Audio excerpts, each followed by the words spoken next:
Hello दोस्तों, एक और नई वीडियो में आपका वेलकम है। आज की वीडियो में हम आपको 90s के दौर की हिट बॉलीवुड एक्ट्रेसेस की रियल एज और उनकी फिल्मी करियर की शुरुआत के बारे में बताएंगे। वीडियो बहुत इंटरेस्टिंग है, इसलिए वीडियो को एंड तक लाजमी देखें। चैनल पर नए हैं तो चैनल को सब्सक्राइब कर दें और वीडियो को लाइक कर दें, शुक्रिया। तो चले वीडियो शुरू करते हैं।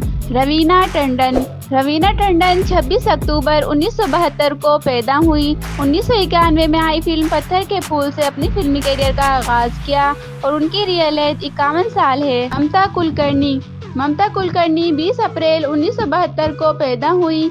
इन्होंने अपने फिल्मी करियर का आगाज फिल्म तिरागा से 1991 में किया और उनकी रियल एज 51 साल है। काजोल देवगन 5 अगस्त 1974 को पैदा हुई। 1992 में आई फिल्म बेखुदी से अपने फिल्मी करियर का आगाज किया और उनकी रियल एज 49 साल है। शिल्पा शेट्टी 8 जून 1975 को पैदा हुई।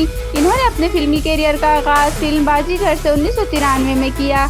इनकी रियल एज 48 साल है। सोनाली बेंद्रे 1 जनवरी 1975 को पैदा हुई। 1994 में आई फिल्म आग से अपने फिल्मी करियर का आगाज किया। उनकी रियल एज 48 साल है। ट्विंकल खन्ना 29 दिसंबर 1974 को पैदा हुई।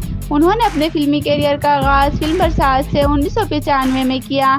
उनकी रियल एज 49 साल है। सुष्मिता 19 नवंबर 1975 को पैदा हुई और अपने फिल्मी करियर का आगाज 1996 में फिल्म दस्तक से किया। उनकी रियल एज 48 साल है। माहिमा चौधरी 13 सितंबर 1967 को पैदा हुई और फिल्मी करियर का आगाज 1997 में फिल्म परदेश से किया और उनकी रियल एज 56 साल है। प्रिया गिल 9 दिसंबर 1975 को पैदा हुई। उन्होंने अपने फिल्मी करियर का आगाज फिल्म तेरे मेरे सपने से 1996 में किया और उनकी रियल एज 48 साल है। प्रीति 31 जनवरी 1975 को पैदा हुई। इन्होंने अपने फिल्मी करियर का आगाज फिल्म सोल्जर से 1998 में किया। इनकी रियल एज 48 साल है। दोस्तों, उम्मीद करते हैं आपको हमारी आज की वीडियो पसंद आई होगी। मज़ीद इस तरह की अच्छी और इन्फॉर्मेटिव वीडियोस देखने के लिए हमारे चैनल को सब्सक्राइब करें और वीडियोस को लाइक करें, शुक्रिया।